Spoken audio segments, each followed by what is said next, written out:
Madaraja haya yote matatu ndio maana hapa tuko na mkoa wa wilaya ya Ilala, kwa sababu linaunganisha Ilala, inaunganisha Kinondoni, inaunganisha Ubungo na inaunganisha pia maeneo mengineyo. Madaraja mengine yote yatajengwa kwa mwaka mmoja, kabla mwaka mmoja, kama miezi 10, kwa maana siku 300. Daraja ile la Kigogo pamoja na daraja la Mkwajuni. Daraja la Kigogo itajengwa kwa si chini ya bilioni 17, wakati daraja hili la Mkwajuni itajengwa kwa si chini ya bilioni 11. Madaraja haya ndugu zangu ni mwendelezo wa madaraja makubwa ambayo ni kielelezo cha taifa letu yaliyojengwa. Wiki iliyopita mliona Mheshimiwa Rais alikuwa mgeni rasmi katika kuzindua daraja kubwa pale Mwanza. Daraja linalounganisha mikoa na nchi zingine zote za Afrika Mashariki kwa ukanda ule. Daraja kubwa lenye urefu wa kilomita 3.6. Daraja lenye nguzo 67. Daraja lenye nguzo kubwa 3 ambazo zina ile kitu mnaita zile kamba ambazo ndio zinabeba mzigo wa daraja. Tunaita cable stayed bridge. Na ambalo mita daraja nguzo moja kwenda nguzo nyingine ni mita 160 span. Maana yake ni sawa na kusemaje? Kwamba lile daraja la Kigogo linatengenezwa kwa mita 50. Kwa lugha nyepesi ni kwamba ukienda ile daraja pale Mwanza, mita 160 hazina nguzo katikati. Maana yake limepita zege tu juu ambalo limejengwa kwa ustadi mkubwa sana. Na limekuwa msingi wake umetengenezwa kwa piles ambazo zimejengwa kwa ubora mkubwa mno, kwa simenti, zege, mchanga yenye grade 60. Sasa ndugu zangu, tunapozungumzia ubora madaraja haya, kilio kikubwa kwa wana Dar es Salaam kilikuwa kwa nini tunafunga barabara nyakati za mvua? Kwa nini barabara zinajaa maji wakati wa mvua? Sasa mwarobaini unapatikana sasa. Kwa hiyo niendelee kualika tena zaidi kwamba Mheshimiwa Ulega atakapofika ndani ya mkoa wetu kwenye madaraja haya, basi tutapata taarifa nzuri ya kina pamoja na maelekezo mengineyo katika Wizara ya Ujenzi kwa mameneja hawa. Lakini sisi kwetu kama mimi mkuu wa wilaya, sisi tunaongoza Watanzania ambao ndio wanapiga kelele na kulia nyakati zote. Matatizo yao yakiwa solved, mimi na wenzangu tunasinzia vizuri. Lakini leo matatizo yao yakiwa hayako solved, tunapata matatizo makubwa. Kwa ile kauli ya no election, no reforms, no reforms, no election, ina maana kwamba reform mojawapo ni kuhakikisha Watanzania wanakuwa na barabara ambazo hazifungwi masaa 24. Na reform mojawapo ni kujenga madaraja. Reform mojawapo ni kujenga vituo vya afya. Reform mojawapo ni kujenga shule. Reform mojawapo ni kusaidia Watanzania ili adha zao na matatizo yao yakiwa solved. Hiyo ni reform moja kubwa sana katika maisha ya mwanadamu. Reform ya kweli ni kuona daraja linatengenezwa hapa. Hiyo ndio reform ya kweli. Kwa mimi ukiniuliza reform maana yake nini? Anza kujenga daraja ili uchaguzi uweze kuendelea vizuri. Anza kujenga barabara, uchaguzi ufanyike vizuri. Linda mji wako uwe na amani, uchaguzi uwe mzuri. Hiyo ndio maana nzuri ya reforms. Kwa hiyo ndugu zangu wa Dar es Salaam na wakandarasi wote mlioko hapa, mmepewa dhamana ya kutengeneza madaraja haya. Mjue kwamba hatutengenezi kwa sababu mwaka huu tuna uchaguzi. Tunatengeneza kwa sababu mambo hayo yalishakuwepo kwenye ilani ya Chama cha Mapinduzi. Tunatengeneza kwa sababu Watanzania wamelipa kodi na sasa Mheshimiwa Rais ameona kwenye chungu kuna pesa zianze kutengeneza miradi ya maendeleo. Hatujengi kwa sababu kuna pressure ya aina yoyote ambayo inatisha mahali popote. Pressure ya kweli inatoka kwa Watanzania kuhusiana na adha ya usafiri ambayo imekuwepo kwa muda mrefu. Kwa wakandarasi, kafanyeni kazi vizuri.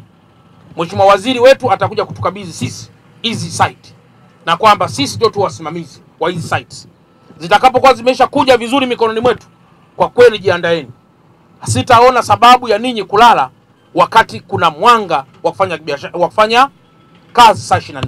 Kwa hiyo jiandaeni kufanya kazi saa 24 ili Watanzania wa Dar es Salaam, hii barabara inaunganisha mikoa mingi ya kanda kaskazini mashariki kote.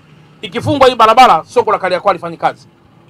Lakini jambo langu jingine kwa mkuu wa wilaya, kwa kuwa yuko hapa na meneja wa mkoa.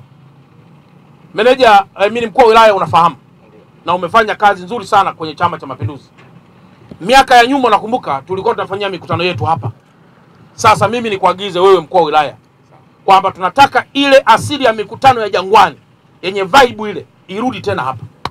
Kwa hao kandarasi walioko hapa, moja CSR yao iwe ni kuhakikisha wanatusaidia kufungua mamifereji yaliyoko hapa, ili mkutano wa kwanza tuuone unakuja kufanyikia mwaka huu hapa Jangwani. Kwa hiyo meneja wa TANROADS mtasaidiana vizuri sana na mheshimiwa mkuu wa wilaya na viongozi na wale mainjinia walioko kwenye ofisi ya mkuu wa mkoa, tuone namna ya kuanza kufungua uwanja wetu huu uanze kutumika kwa ajili ya mikutano. Hatutaki mikutano iende vichochoroni. Tunataka mikutano iwe maeneo ya wazi, ili kama kuna mtu anataka kufanya ile kinaitwa kupachafua, tunakuwa tunamuona vizuri ili tuweze kumsafisha kabla yeye hajachafua. Hiyo ndio jambo la msingi. Viwanja vikiwa safi, eneo la wazi, eneo kubwa, kwanza usalama unakuwa mzuri kwa watu wetu na mambo mengine pia yanakuwa mazuri kwa watu wetu. Kwa kazi hiyo, meneja mtapita na mkuu wa wilaya, mnatazama, mnakuwa na proposal nzuri ili baadaye sasa viwanja hivi viendelee kutumika kwa kazi hiyo. Hapa tumeangalia huu mradi wa bilioni karibu 27 wamepata wa China, sio kwa sababu ya rangi zao.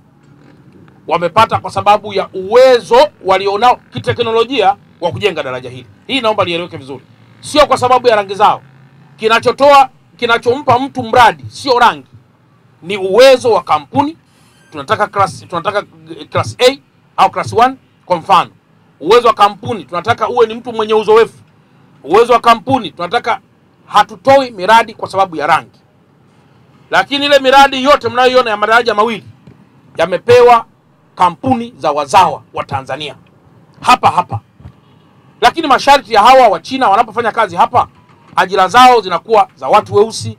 Kuna mambo mengine mengi sana. Watakaoajiriwa hapa ni sisi, watakaolinda hapa ni sisi, wanatakao kuwa wanaiba pia hata baadhi ya vifaa ni sisi. Kwa hiyo wale watakao kuwa wanaiba vifaa, nyinyi mwe mabalozi wazuri, wasiibe vifaa. Nadhani mmenielewa kuhusu hilo. Miradi yote sio wanapewa wa China au wa Korea au wa Japani peke yao, hapana. Na wazawa wanapewa. Ukionyesha uwezo, ukionyesha kasi, ukionyesha ubunifu, unapewa mradi. Diversions anasema anatengeneza hapa nyuma, na kwamba magari yote sasa yatakuwa yanapita huku. Na mkumbukeni kwamba pale daraja la Kigogo, magari ambayo yatakuwa yanatoka upande wa ofisi ya mkuu wa wilaya au ya mkuu wa mkoa yanakuja upande huu, yatakuwa yanapita diversion ile ya kushoto ambayo mmeiona. Magari ambayo yatakuwa yanatoka Magomeni yanakwenda Ilala yatakuwa yanazunguka hii Sambusa, kwa sababu pale tutakuwa tayari pameshakatwa. Mmeelewa mpaka hapo? Kwa hiyo tayari mjue kabisa kwamba hapa kutakuwa kuna foleni, zitakuwa zinaanza foleni, lakini tutazungumza na askari, watakuwa timamu hapa wakati wote kusaidia magari yaweze kwenda kwa speed nyakati hizo zote ambazo magari yatakuwa yanapita kwenye diversion. Najua sana Watanzania wakati fulani huwa tunalalamika, lakini hatuwezi kutengeneza barabara hii bila kutengeneza diversion. Na lazima kafoleni katakuwepo kidogo, kwa sababu tunahama kutoka kwenye lami tunakuja kwenye barabara ya vumbi. Lazima kidogo kafoleni katakuwepo. Lakini lazima tutajitahidi ili kuhakikisha kwamba hampati adha kubwa mnapokuwa kwenye ile eneo. Kwa muda gani diversion itakuwa tayari imeshaisha?